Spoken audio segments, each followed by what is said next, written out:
আসসালামু আলাইকুম। সকলে নিশ্চয়ই ভালো আছেন।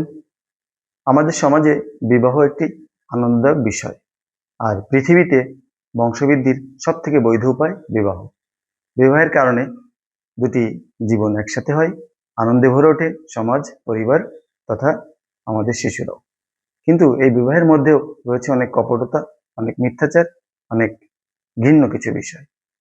তার ঊর্ধ্বে গিয়ে একটি মজার ঘটনা এবং একটি মানবিকতার ঘটনা আপনাদের সঙ্গে শেয়ার করব। সাথেই থাকুন। 2021 সালের ডিসেম্বরের 16 তারিখ অর্থাৎ 16 ডিসেম্বর আমাদের বিজয় দিবস। ওই দিন একটা বিবাহের অনুষ্ঠানে অংশ নিয়েছিলাম আমার এক কলিগ, ওনার মেয়ের বিয়েতে।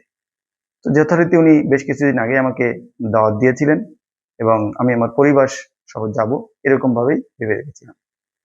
দুঃখজনক হলেও বিবাহের আগ দিয়ে আমার কিছু অর্থ সংকট হয়। এখন আমি চিন্তা করলাম সকলকে নিয়ে যাওয়ার মতো অর্থ আমার কাছে এই মুহূর্তে হচ্ছে না। তখন আমি একাই বিবাহের অনুষ্ঠানে গেলাম। কমিউনিটি সেন্টারের ঠিকানা আমার কাছে ছিল। আমি গিয়ে দেখলাম অনেক মানুষ, বরপক্ষ ইতিমধ্যে এসেছে।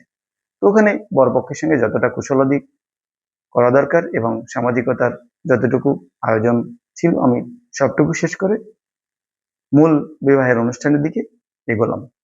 তো সেখানে গিয়ে দেখলাম অনেকে আমার পরিচিত, অনেকে আমার কলিগ, অনেকেই বাইরে থেকে এসছে। তাদের সাথে কথাবার্তা বলার এক পর্যায়ে দেখলাম যে খাবারের আয়োজন শুরু হয়েছে। যথারীতি আমিও রসনাবিলাসে মত্ত হলাম। খাবারগুলো মোটামুটি স্বাদ হয়েছিল, সুন্দর আইটেম ছিল। আমি খাবার খাইলাম এবং সকলের সাথে কথাবার্তার মাধ্যমে খাবার শেষ করলাম। খাওয়া শেষে একটু বসেছিলাম। এরপর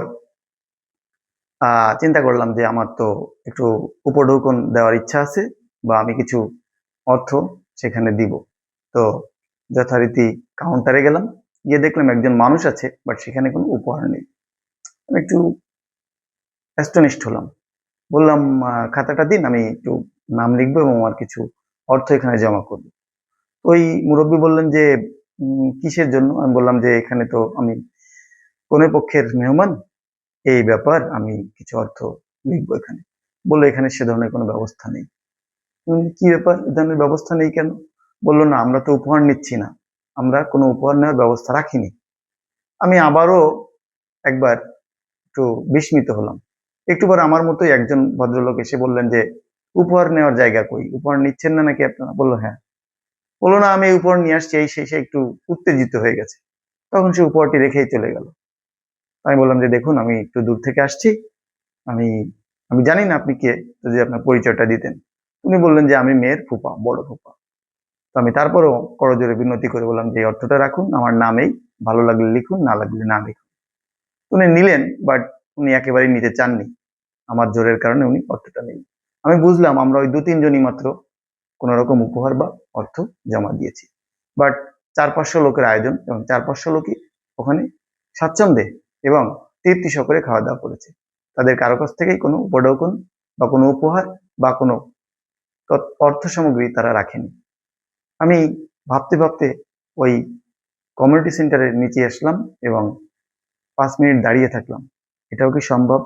400-500 লোককে তারা খাওয়াচ্ছে এবং কোনো অর্থ ছাড়া। এসে আমার ওয়াইফকে জিনিসটা শেয়ার করলাম। সেও আমার মতোই অ্যাস্টনিশড হলো, বিস্মিত হলো। আমি দেখলাম যে আমাদের সমাজে এমনও কিছু বিবাহ আছে যে একজন 10,000 টাকা দিলে আর একজন 15,000 দেয়। কারণ ওই লোকের সাথে তার একটা জিদ কাজ করে বা নিজেকে আরো বড় প্রমাণ করার একটা চেষ্টা থাকে। এমন এমন আছে, একজন একটা উপহার দিয়েছে, খোঁজ পেলে তার থেকে দামি উপহার দেয়। কারণ তার থেকে তার বড় হতে হবে, সমাজে নিজেকে আরো বেশি অর্থশালী বা বিত্তশালী প্রমাণ করতে হবে। এই বিবাহ ছিল তার বিরুদ্ধে এবং সামাজিকতার পক্ষে, ন্যায়ের পক্ষে। মানুষের অর্থ নয়, মানুষের বৃত্ত নয়, মানুষের মানবিকতাকে উপরে তুলে ধরার, মহানুভবতাকে একেবারে সচক্ষে দেখিয়ে দেওয়ার। এমনও ঘটনা আমাদের সমাজে ঘটে যে একটা বিবাহে হয়তো 3 লাখ টাকা খরচ হবে খাবার দাবারে, এক পক্ষ বিবাহের সমস্ত খাবার দাবারের দায়িত্ব নেয় এবং 3 লাখ টাকা কনে পক্ষ বা বর পক্ষকে দিয়ে দেয় এবং নিজে 4-5 লাখ টাকা উদ্ধার করে, অর্থাৎ উপঢৌকন প্লাস টাকার অর্থ সহ। অর্থাৎ এখানে ব্যবসা হয়, 2 লাখ টাকা সে গচ্ছা করে, লাভ করে। তার বিরুদ্ধে এই ঘটনা আমাকে নাড়া দিয়েছে। কয়েক বছর পরে আমি ওই কলিগ যিনি আমাকে দাওয়াত দিয়েছিলেন ওনাকে প্রশ্ন করলাম যে আপনারা এই ধরনের বিবাহ কি মনে করে করলেন? উনি বললেন যে ওনারা এই ধরনের বিবাহ একাধিকবার করেছেন এবং এটা ওনাদের একটা রিচুয়াল বা রেওয়াজে পরিণত করেছেন। মনটা আরো ভরে গেল।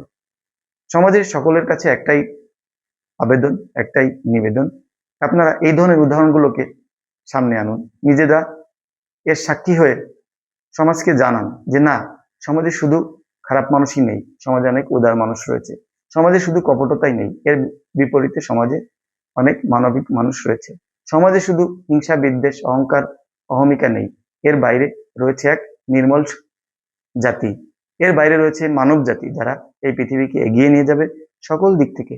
সেখানে থাকবে না কোনো হিংসা বিদ্বেষ, ধনী গরিবের ব্যবধান, থাকবে না কোনো অহংকার অহমিকা, শুধু মানবিকতা, উদারতা এবং মহানুভবতা। নিশ্চয়ই আপনারাও এই ধরনের পরিস্থিতি সৃষ্টি করবেন এবং সমাজকে সামনে এগিয়ে নিয়ে যাবেন, ব্যবধান ঘুচিয়ে মানুষের মনের মনুষ্যত্বকে জাগিয়ে তুলবেন, এই প্রত্যাশা রাখছি। ভালো লাগলে লাইক কমেন্ট করবেন, সাবস্ক্রাইব করে পাশেই থাকবেন।